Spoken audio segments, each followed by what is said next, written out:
Comment recharger ces pierres en lithothérapie? En lithothérapie, les pierres absorbent et diffusent des énergies.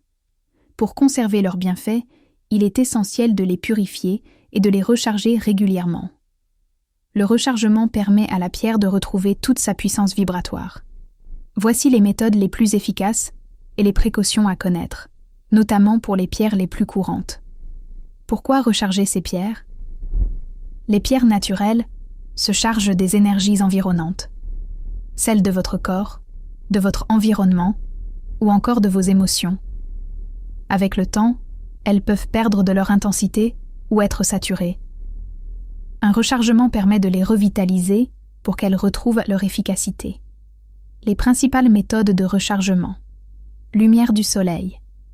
Source d'énergie puissante, idéale pour les pierres solaires ou dynamisantes.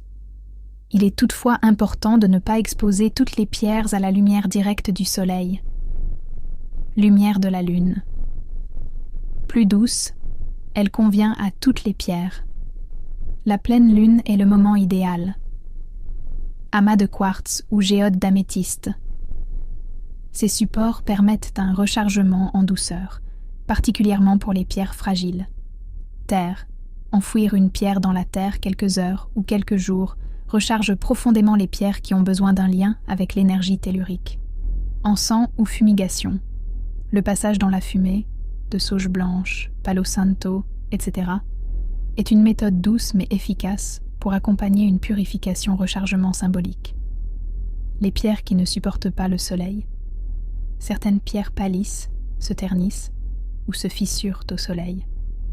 Parmi les plus courantes, améthyste, quartz rose, lapis lazuli, célestine, fluorine, aigue marine, lépidolite. Ces pierres doivent être rechargées à la lumière lunaire ou sur un amas de quartz, à l'abri de la chaleur. Les pierres à ne pas plonger dans l'eau. L'eau peut endommager certaines pierres, les dissoudre partiellement ou altérer leur structure. Il faut éviter l'eau avec sélénite malachite, pyrite, lapis lazuli, azurite, angélite, lépidolite. Ces pierres doivent être purifiées et rechargées autrement, par exemple avec de l'encens ou une géode. Les pierres résistantes à l'eau et au soleil. Certaines pierres peuvent être purifiées et rechargées sans grande précaution. Elles résistent bien à l'eau et à la lumière. Quartz clair ou cristal de roche. Œil de tigre, cornaline, hématite, à essuyer rapidement après contact avec l'eau. Citrine naturelle, jaspe rouge, obsidienne. Même pour ces pierres robustes, il est recommandé de ne pas les laisser des heures au soleil ou tremper dans l'eau trop longtemps. À quelle fréquence recharger ces pierres? Tout dépend de l'usage. Une pierre portée quotidiennement, comme un bracelet ou un pendentif, peut être purifiée et rechargée une fois par semaine.